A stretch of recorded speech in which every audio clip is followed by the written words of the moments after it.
أعوذ بالله من الشيطان الرجيم بسم الله الرحمن الرحيم السلام عليكم ورحمة الله وبركاته الحمد لله رب العالمين وبه نستعين اللهم صل على سيدنا محمد النبي الأمي وعلى آله وصحبه وسلم رب اشرح لي صدري ويسر لي أمري واحلل عقدة من لساني يفقه قولي ولا حول ولا قوة إلا بالله العلي العظيم إلهي أنت مقصودي ورضاك مطلوبي أعطني محبتك ومعرفتك الحمد لله والشكر لله. Pertama sekali kita bersyukur kehadrat Allah Subhanahu wa taala yang telah mencipta kita, memberikan kelangsungan bagi hidup kita dan mengurniakan kepada kita nikmat-nikmatnya yang sangat banyak zahir dan batin.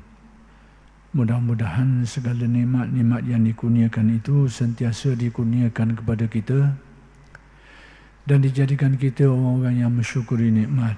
Mudah-mudahan dengan berkat syukur seperti yang dijanjikan di dalam Al-Quran, Allah Subhanahu wa taala bukan sahaja mengekalkan nikmat yang sedia ada ini, malah ditambah lagi dan digandakan lagi dengan nikmat-nikmat yang lain.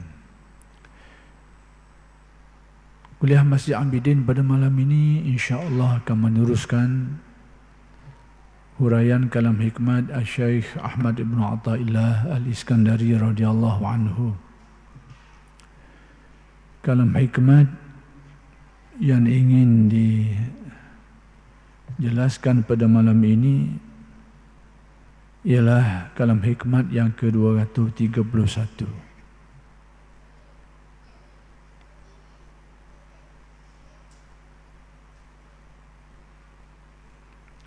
Iaitu kata-kata Syekh Ibn Atha,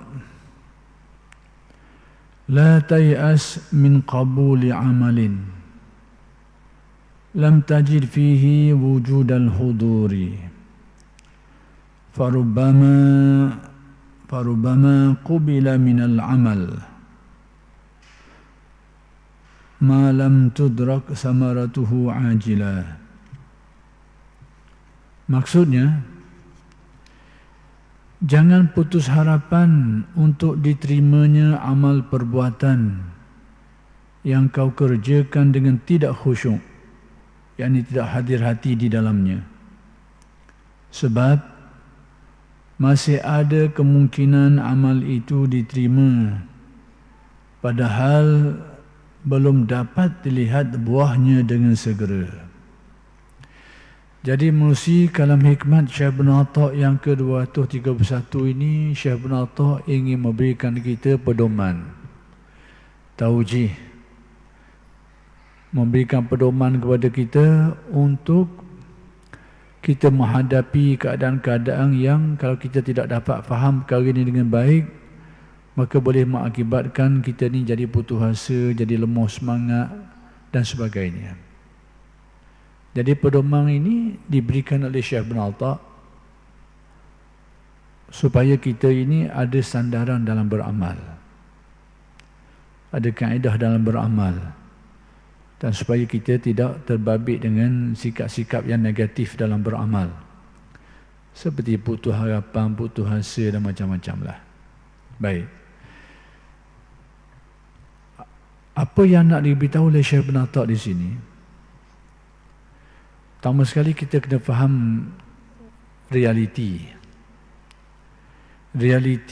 orang-orang yang ada kemahuan untuk memperbaiki iman dia, nak baiki amal dia, nak mendekatkan dirinya kepada Allah Subhanahu wa taala, nak menyucikan batin dia. Orang yang ada niat-niat ni, orang yang ada kemahuan ini dinamakan sebagai murid dalam istilah tasawuf. Orang yang ada kemahuan. Kemahuan apa? kemahuan nak baiki diri dia, nak betulkan, nak menguatkan iman dia, nak memperdalamkan keyakinannya, nak menyucikan batin dia, nak meningkatkan amalnya, nak memperbaiki akhlak dan tingkah laku perbuatannya. Semua itu tu kemahuan-kemahuan untuk itu dinamakan murid. Dan sekiranya seseorang itu telah berusaha untuk menempuhnya dengan amalan-amalan yang dianjurkan, yang dipedomankan oleh ulama-ulama tasawuf dalam kitab-kitab mereka itu, maka mereka dinamakan murid yang salik, sedang berusaha untuk mencapai maksud-maksud itu. Jadi realiti yang akan dihadapi orang yang ada kemahuan ni, kemahuan nak baiki diri, nak beramal, kadang-kadang dia akan menghadapi keadaan-keadaan yang kalau tidak dipandu dengan baik boleh mengelirukan, bahkan boleh membawa kepada hal yang negatif. Contoh bagaimana? Bila seseorang tu ada niat nak baiki diri dia, meningkatkan amal dia, antara perkara yang dia akan ditempuh ialah mutu amalan dia tu. Kita beramal soleh, terutamanya solat lah. Kita tahu bahawa solat ini memerlukan kepada beberapa perkara. Saya tak pandang dari segi akidah lah. Sekarang ni akidah tu kita basic dah, asas dah. Kalau ada orang nak menyebut akidah, silakan. Memang itu asas kepada amalan kita. Kita anggap kita ni dah berakidah, akidah Ahlussunnah wal Jamaah yang menjadi pegangan majoriti umat Islam. Baik, sekarang dalam beramal ni, sebab tu maka pertama sekali amalan kita itu mestilah dipandukan oleh ilmu fiqh, syariat yang zahir. Yakni apa-apa yang kita amalkan itu ada sandaran ilmunya. Maka ilmu yang membetulkan amalan kita itu adalah ilmu fiqh, ilmu syariat yang zahir, yang mengajarkan kita cara bagaimana nak beramal, nak beribadah dengan cara yang betul seperti yang dikehendaki oleh syariat agama kita. Jadi apabila kita buat amalan yang membetuli hukum fiqh ni, syariat yang zahir ni, maka amalan tu dikira sebagai sah dari segi syarak. Sekiranya bercanggahan dengan hukum syarak ni, dia boleh membawa kepada amalan tu jadi batal, tidak diterima, dia batal, maksud tidak sah lah. Baik, mana-mana amalan yang sah ni, yang membetuli hukum-hukum syariat yang zahir ni, yang membetuli perkara ni, dia kena memenuhi hukum tasawuf pula. Hukum tasawuf ni, kalau hukum syariat yang zahir ni menentukan amalan kita tu, menentukan sama ada dia sah atau batal. Adapun hukum tasawuf pula, hukum yang berkait dengan penerimaan amalan tu, sama ada diterima oleh Allah atau tidak. Itu hukum yang berkait dengan perkara itu, menjadi sebab kepada penerimaan oleh Allah Subhanahu wa taala. Jadi kadang-kadang amalan yang kita buat tu sah dari segi hukum syaraknya, tetapi ada cacat, ada kurang pada hukum tasawufnya, menyebabkan amalan tu sekalipun sah dari segi hukum fiqhnya tapi tidak diterima oleh Allah, tidak dinilai oleh Allah. Maka bahagian tu adalah bahagian hukum tasawuf, disebut sebagai syariat yang batin. Kalau fiqh tu syariat yang zahir, maka tasawuf ni syariat yang batin. Maka syariat yang batin ni banyak perkara lah, antaranya ikhlas, antaranya tidak ujub, tidak takabur, macam-macam perkara lagi lah. Dan antara tuntutan tasawuf ni yang berkaitan dengan penilaian, penerimaan dan penilaian Allah ni, iaitu khusyuk. Sudah saya jelaskan banyak kali tentang hukum khusyuk ni yang dikhilafkan antara ulama. Maka ulama-ulama tasawuf seperti Al-Ghazali dari sudut tasawufnya menghukumkan menjadi satu kewajipan kita untuk mengkhusyukkan hati dalam ibadah, berusaha untuk mengkhusyukkan hati menjadi kewajipan, dan itulah yang dipetuakan oleh Imam Al-Ghazali dalam Ihya. Dan saya tak nak mengulah panjang lagi lah tentang ikhtilaf ni lah.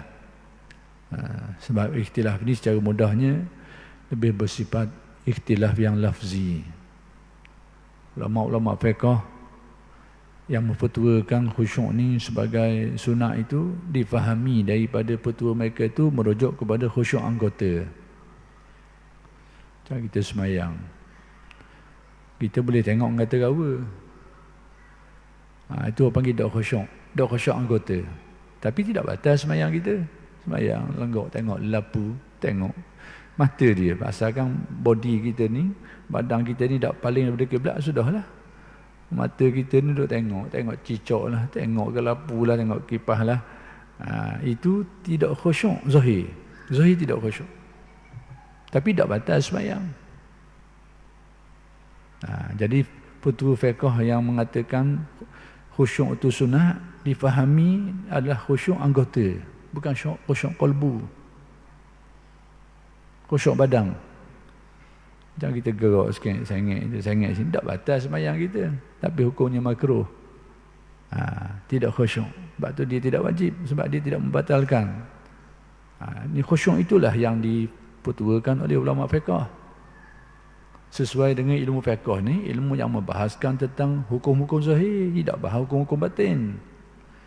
Jadi bila ulama tasawuf mempetuakan khusyuk ni wajib, berarti dia menjurus kepada kerja-kerja hati, kerja dalaman hati manusia. Dan itulah yang dipetuakan oleh ulama tasawuf. Jadi kita fahami bahawa bila ulama tasawuf menyatakan khusyuk itu wajib, kita fahamlah khusyuk mana tu. Dia khusyuk qalbu. Wajib dia usahakan.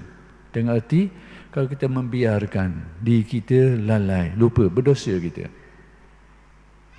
Kalau kita lelok, kalau kita berusaha nak khusyuk, belum sempurna khusyuk, dok khusyuk juga, itu cerita lain. La yukallifullahu nafsan illa wus'aha. Inilah yang saya nak bercakap berkait ni. Allah tidak membebankan seseorang melainkan menurut kemampuannya. Dia belajar dah ilmu khusyuk, berusaha ilmu khusyuk, nyanyuk juga. Itu la yukallifullah. Tidak dibebankan lagi. Berusaha. Hak berdosanya dia lok, membiarkan. Lok fikiran kita menerawang, tak ada usaha nak memfokuskan, nak mengkhusyukkan, tak ada. Ataupun memang dia sengaja. Waktu lain sibuk, masa semayang kita rehat sikit, masa tu kita memikir nak selesai masalah. Dirancang, itu lebih-lebih lagi. Berdosa. Biar. Secara kesimpulan mudahnya macam itulah. Baik, sekarang orang-orang yang berusaha, orang-orang yang nak beramal soleh ini, nak baiki diri dia, sudah tentulah dia nak betulkan amalan dia dari segi hukum fiqh, dan nak betul juga dari segi hukum tasawuf dia tu. Tapi hukum fiqh ni nak betul dia tidaklah serumit hukum tasawuf. Hukum fiqh ni dia belajar, cara dia tu belajarlah, payah sikit, belajar, tahu, faham, dia praktis lebih mudah. Berbanding dengan hukum tasawuf seperti nak menghasilkan khusyuk, itu agak rumit sikit. Tapi boleh diusahakan. Jadi sekarang realiti sekarang, bila seseorang tu berusaha nak baiki diri dia, nak betul diri dia, sudah tentu dia berusaha untuk mengkhusyukkan hati dengan harapan amalan dia itu diterima oleh Allah. Bukan saja sah dari segi hukum fiqh, tapi diterima oleh Allah Subhanahu Wa Taala. Dari segi sah batal ni hukum fiqh lah. Dari segi penerimaan, penilaian, itu hukum tasawuf. Jadi orang yang berusaha nak baiki diri dia ni, sudah tentu dia akan baiki benda ni. Cuma malangnya dia berusaha nak mengkhusyukkan hati, tapi tak dapat juga khusyuk. Berusaha nak khusyuk, kadang-kadang 20% je boleh. Berusaha nak khusyuk, kadang-kadang boleh banyak sikit. Kadang-kadang tak khusyuk langsung, macam-macam. Tapi dia termasuk orang yang sedang berusaha untuk mengkhusyukkan hati dia. Okey, dari segi tasawufnya, itu sudah termasuk dalam apa yang disebutkan tadi. Dia sudah berusaha dan mengkhusyukkan hati, tinggal lagi kalau dia belum berjaya, itu termasuk la yukallifullahu nafsan illa wus'aha. Allah Ta'ala tidak membebankan seseorang itu melainkan menurut qada kemampuan dia. Jadi sekarang isu perkara yang nak dibahaskan bukan aspek itu.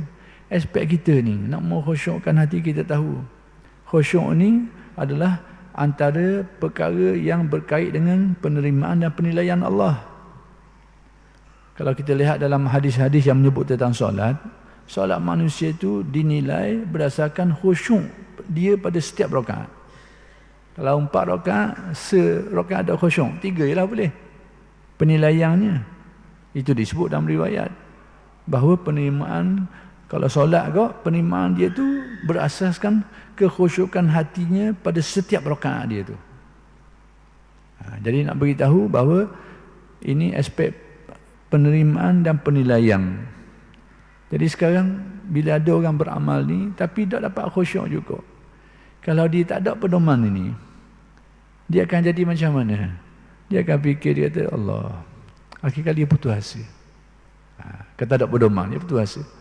Dia berusaha dah belajar ilmu tasawuf, belajar amalan-amalan, tapi kesempurnaan khusyuk tu tak dapat. Lebih-lebih lagi kalau khusyuk yang diperoleh itu kadar yang agak rendah, mungkin 15% je boleh, tapi berusaha dia.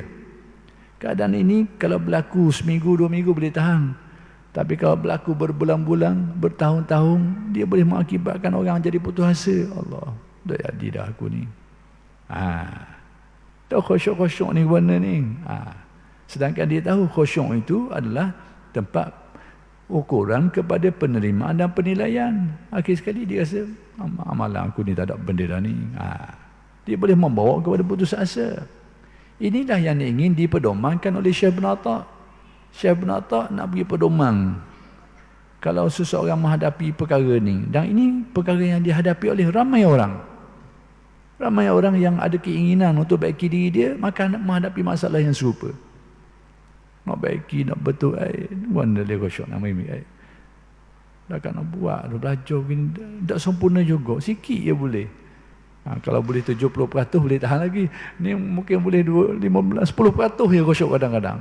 Tapi dia sudah berusaha mendapatkannya. Dari segi tuntutan, dia sudah termasuk dalam la yukallifullahu nafsan illa wus'aha. Cuma Syekh Ibn Atta' nak beritahu, keadaan tadi itu berkemungkinan membawa seseorang tu jadi putus asa. Itu kata Syekh Ibn Atta'. Maka sebab itu Syekh Ibn Atta' beri pedoman.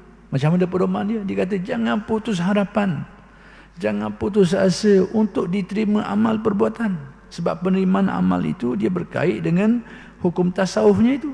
Dan antara inti bagi hukum tasawuf itu adalah khusyuknya itu. Jadi sekarang kita beramal, tak boleh nak khusyuk. Atau doa lalu tahap khusyuk itu, peratusan kecil doa lalu. Jadi berkemungkinan menjadi orang berputus asa. Maka Syekh Ibn Atta' nak betul kita, beri panduan. Dia kata apa? Jangan putus harapan, jangan putus asa untuk diterimanya amal perbuatan yang kau kerjakan dengan tidak khusyuk.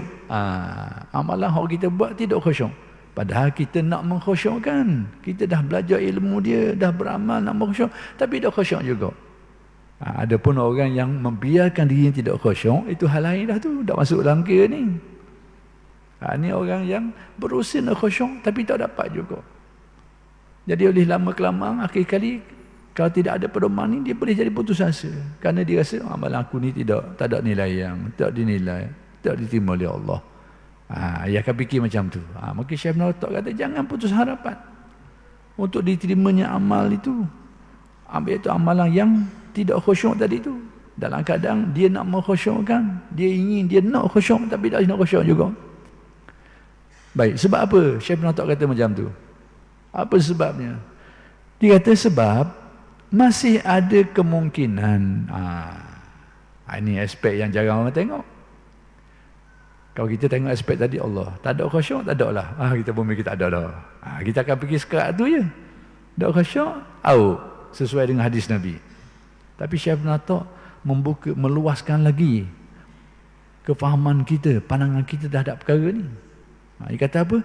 Sebab masih ada kemungkinan, masih ada kemungkinan amal itu diterima, masih ada lagi, sekalipun masa kita buat tu tak khusyuk. Tapi tadilah dengan syarat kita memang berusaha nak khusyuk, tinggal lagi tak boleh khusyuk. Masih ada kemungkinan amal itu diterima, padahal belum dapat dilihat buahnya dengan segera. Maksudnya buah daripada amalan kita tu kita tak nampak di dunia ini segera, tapi kemungkinan diterima oleh Allah masih ada. Atas dasar apa? Atas dasar yang saya katakan tadi. Dia berusaha nak khusyuk tapi tak dapat khusyuk juga. Khusyuk tu adalah buah daripada amalan di dunia ini. Buah dia.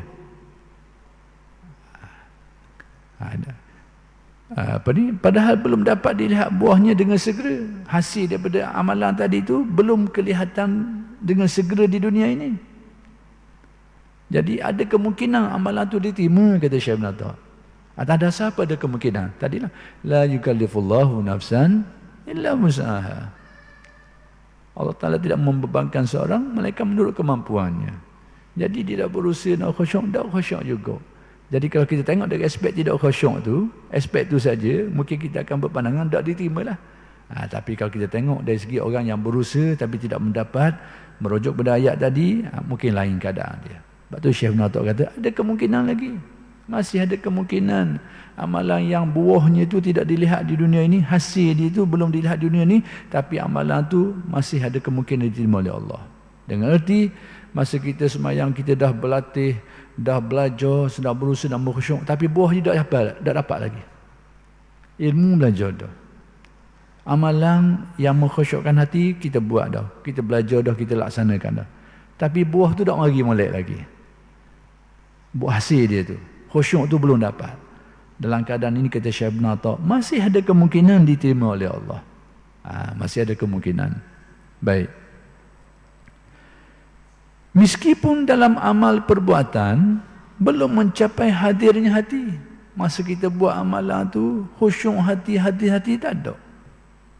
Ataupun rendah. Tapi kita ada keinginan untuk menghadirkan hati. Ada usaha untuk menghadirkan hati. Usaha kita tadilah yang memungkinkan amal kita diterima oleh Allah. Sebab apa? La yukallifullahu nafsan illa wus'aha.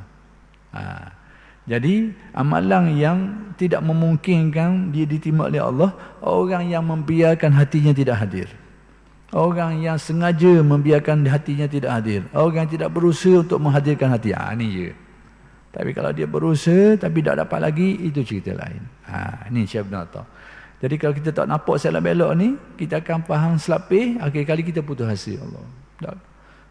Tak akan nak buat, tak khusyuk juga. Kita mengaji hadis pula, amalan kalau solat kok diterima, dinilai menurut khusyuk seseorang dalam setiap rakaat dia tu. Kita ni berat ni kata ni. Akhir sekali bertahun-tahun gini, putus asa. Putus semangat. Jadi Syekh Ibn Atta kata, jangan sampai kau berputus asa. Sekalipun belum nampak buah dia tu, khusyuk yang menjadi buah daripada latihan tadi itu belum dapat.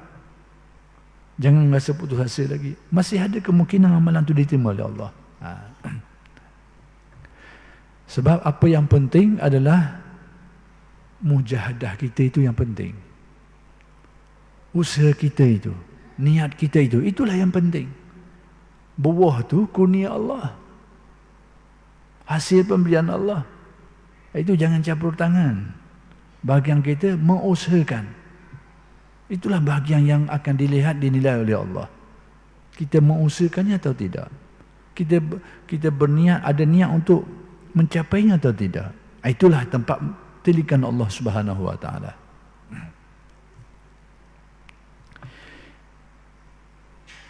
Jadi meskipun dalam amal perbuatan belum mencapai hadirnya hati dan manis taat yang dilakukannya itu. Kita dah beriadah untuk mengkhusyukkan hati, untuk merasai kemanisan ibadah, tak dapat lagi. Tapi sudah bermujahadah, sudah berusaha. Maka jangan terburu, yakni jangan gaduh doa lalu, jangan bersegera sangat, putus harapan. Jangan cepat-cepat putus harapan. Sebab apa? Sebab natijah dia tu, buah dia tu belum berhasil. Jangan cepat-cepat putus harapan. Jangan terburu, jangan cepat-cepat putus harapan untuk diterima amal itu. Sehingga kita akhir sekali bila tak dapat khusyuk tadi, tak dapat hati-hati ni, kita tiba-tiba putus harapan, amal aku ni tak pakai dah. Putus harapan dah. Jangan, kata Syekh Ibn Atta. Meskipun masih dalam taraf sekadar takarrub kepada Allah. Hak penting kita ini, apa yang kita buat tu adalah termasuk di dalam takarrub. Usaha kita, niat kita untuk mendekatkan diri kita kepada Allah, itu yang dilihat. Itu yang lebih penting. Natijahnya itu kalau belum berhasil, maka terserah kepada Allah lah. Apa yang perlu bagi kita, apa yang menjadi taklif atas diri kita ini, taqarrub, usaha kita, niat kita untuk mendekatkan diri kepada Allah. Pandang ke situ, tumpukan yang itu. Dan merasa bahawa itu kurnia Allah kepadanya. Lebih-lebih lagi Allah Ta'ala memberi dalam keadaan dalam tidak memberi. Boleh berlaku begitu. Kok mana jadi gini ni? Ini sudut pandang yang halus sikit dari sudut pandang tasawuf lah. Pemberian di sebalik tiada pemberian. Pemberian di sebalik tak beri. Baik, contoh ke mana? Boleh dalam keadaan tak boleh. Dalam tasawuf dia ada perkara ni, tapi kalau kita tak teliti tak nampak lah. Contohnya macam begini. Kita berusaha untuk mencapai tadi tu, nak mencapai kemanisan ibadah, khusyuk ibadah, berusaha bersungguh-sungguh dengan niatnya, dengan amalnya, tapi tak dapat kok. Akhir sekali hati kita ni pergi kepada af'al Allah. La haula wala quwata illa billah. Dia sudah mendapat sebenarnya. Itu yang lebih penting. Kembali dia kepada Allah itu lebih penting daripada natijah sementara itu. Berusaha nak dapat, tak dapat juga. Akhir kali dia balik ke asal dia tu. La haula wala quwata illa billah. Dapatlah tu. Itulah maksudnya. Itulah yang dikehendaki. Tapi kalau tak mengaji ilmu tasawuf, tak nampak buah ni, buah sepelek-sepelek ni. Tak nampak buah ni. Galiknya gitulah. Dan merasa bahawa itu kurnia Allah kepadanya. Maka yang demikian itu sudah cukup baik. Kita tak khusyuk pun, tapi kita sedar bahawa khusyuk ni bukan kemampuan kita, bahawa semua itu kurnia Allah, itu pun sudah cukup baik. Kita faham perkara itu tu. Nak khusyuk tak dapat, tapi sedar hati kita. La haula wala quwata illa billah. Tak ada daya upaya. Itu sudah cukup baik. Maka demikianlah Syekh Ibn Atta nak membetulkan, memberikan taujih, memberikan pedoman kepada kita yang masalah ni dihadapi oleh ramai orang yang berusaha untuk menempuh perjalanan ni, berusaha nak baiki diri, tiba-tiba dalam beramal tadi tak dapat hadir hati, tak dapat khusyuk. Akhir sekali dia dikaitkan amalanku tak diterima dah, tak ada benda dah. Maka Syekh Ibn Atta pesan jangan putus asa. Kenapa? Sekalipun belum mendapat hasilnya, buahnya yang berupa khusyuk, kemanisan, itu sebahagian daripada buahnya di dunia ini. Sekalipun belum dapat buah itu, tapi amalan itu masih ada kemungkinan diterima oleh Allah. Masih ada.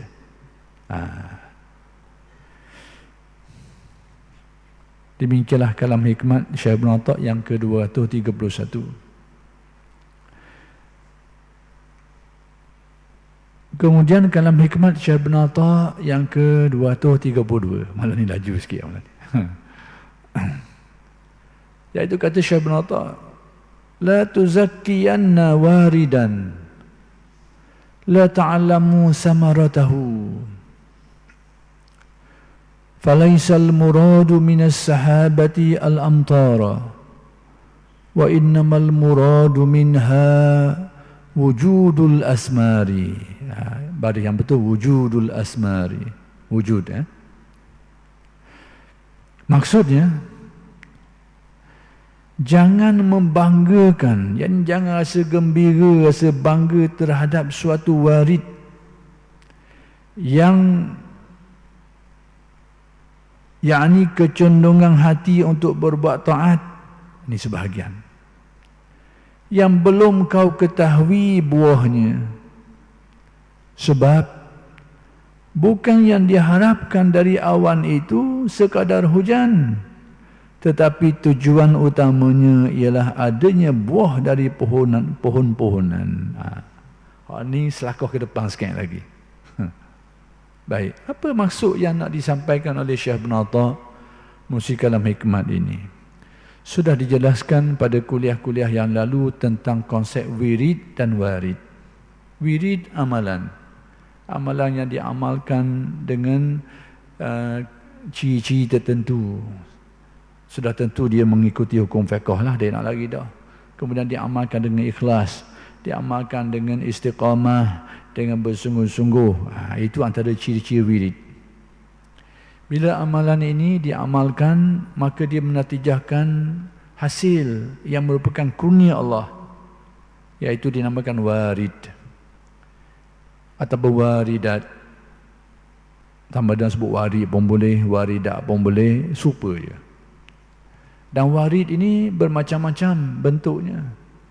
Natijah dia tu ada yang berupa hal-hal dalaman kalbu kita, sampai ketenteraman hati, bertambah keyakinan, bertambah khusyuk, kerajinan beramal, kemanisan ibadah. Itu semua waridat, hasil daripada wirid.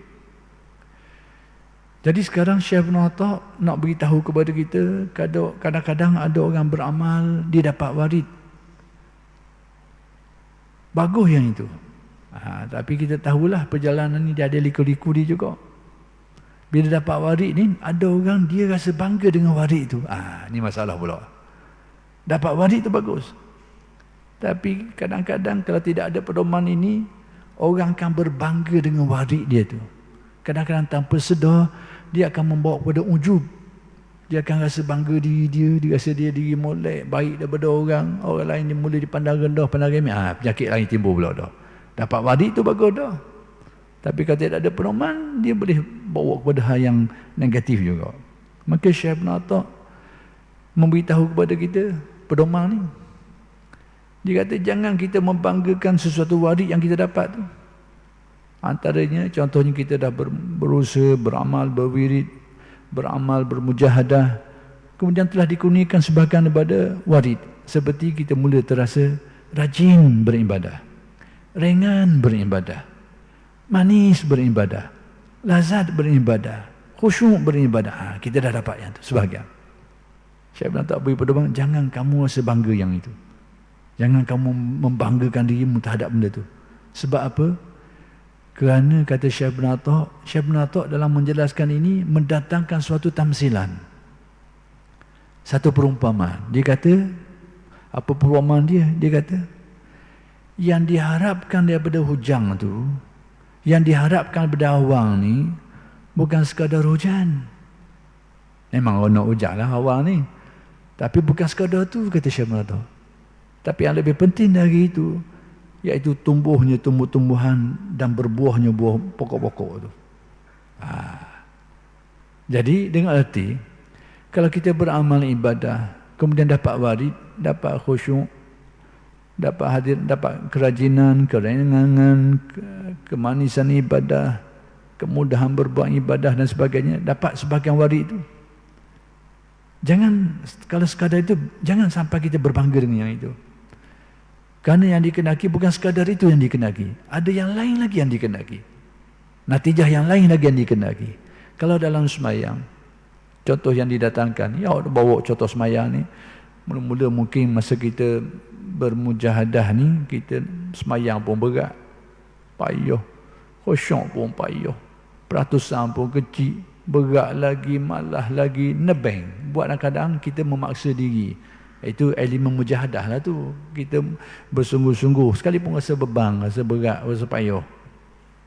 Tapi kita berlawan, berwirid, mengistiqamahkan, mengikhlaskan amalan kita, mengistiqamahkan dia. Sampai satu masa dikurniakan Allah, benda tu dikurniakan warid, sehingga hak berat tadi jadi ringan, hak payah jadi mudah, hak dok khusyuk jadi khusyuk, hak tak ada kemanisan mula rasa kemanisan beribadah. Itu sebahagian daripada warid, kata Syekh Ibn Atta. Tapi jangan rasa cukup yang itu, jangan rasa membanggakan yang itu. Kerana ada perkara lain lagi yang dikenaki. Kalau bandingkan dengan awang tadi awang tadi umpama macam ibadah tadilah, dan kena payah tadi tu.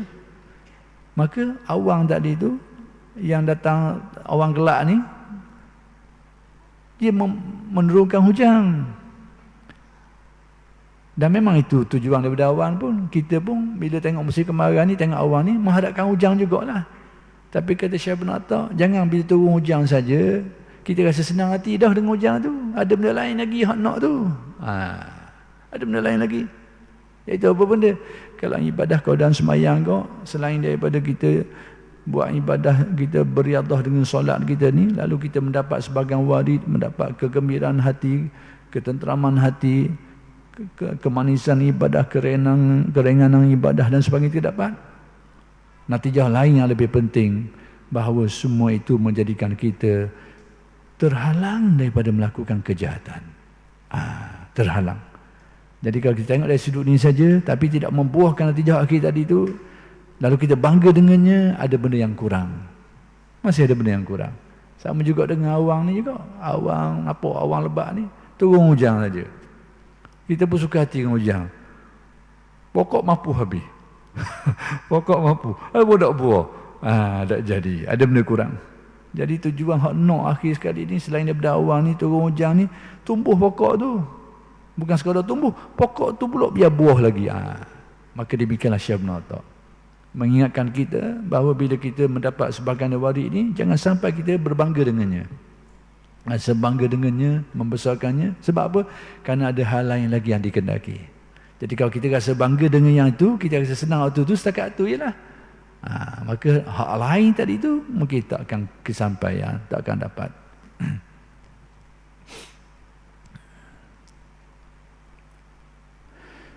Contohnya didatangkan dalam syarah ni, contohnya amal ibadat sembahyang macam saya sebut tadi lah. Jangan terburu, jangan tergesa-gesa merasa bangga dan gembira kerana sudah dapat sembahyang. Kita sudah dapat laksanakan sembahyang. Bukan sekadar dapat, bahkan rasa mudah, rasa ringan. Selama belum merasakan buah sembahyang tu, selagi buah-buah yang hujung sembahyang tu kita tak rasa lagi. Sembahyang dulu mungkin payah, sekarang boleh buat ada sembahyang. Bukan sekadar boleh buat, ringan pula, mudah lagi. Maka kata Syekh Ibn Atta, jangan cepat-cepat rasa kita bangga dengan yang demikian itu, selagi belum merasakan buah dari sembahyang tu. Apa buah sembahyang tu? Sebagaimana yang tersebut dalam ayat, yakni dalam ayat Al-Quran, yang maksudnya sesungguhnya sembahyang itu dapat mencegah dari perbuatan keji dan mungkar. Inna salata tanha anil fahsyai wal munkar. Jadi bila kita dapat boleh sembahyang, ringan sembahyang, jangan rasa bangga dengan qada tu saja. Tengok hujung tu ada lagi buah yang lain lagi tu. Apa buahnya? Kalau sembahyang, dia akan mencegah kita daripada perbuatan yang keji dan perbuatan yang mungkar. Jadi kalau kita rasa bangga dengan buah tengah tu saja, macam kita bangga dengan air hujan, pokok dah buah sekarang. Air hujan banyak, dia kena molek banjir dok sekarang. Jadi banjir pula, mampu habis pokok-pokok. Boleh jadi macam tu.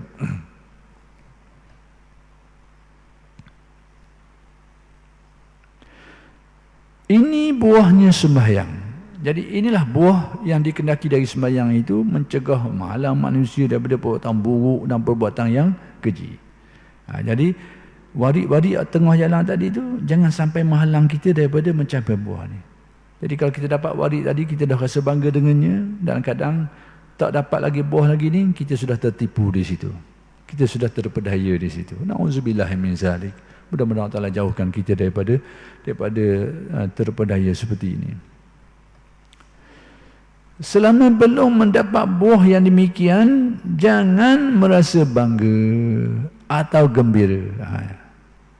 Sebab kita ni bila dapat sesuatu, kita rasa bangga dah, maka yang seterusnya tak dapat lah.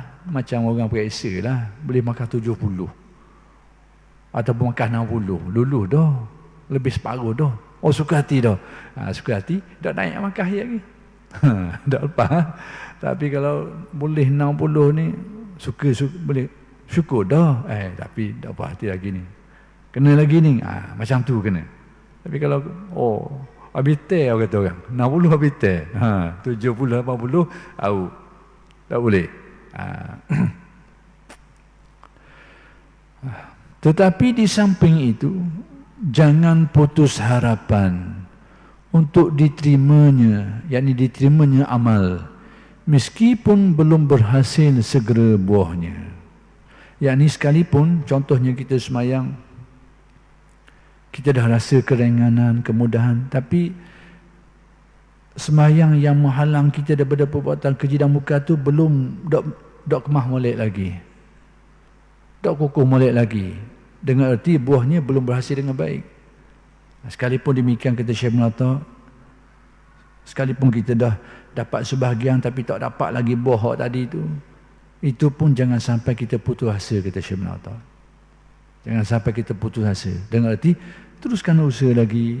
Kenapa? Kerana yang dilihat itu adalah apa yang kita mujahadahkan, apa yang menjadi niatnya, apa yang menjadi usaha kita. Itulah yang menjadi tumpuannya, yang menjadi keperluan kita bahagian itu.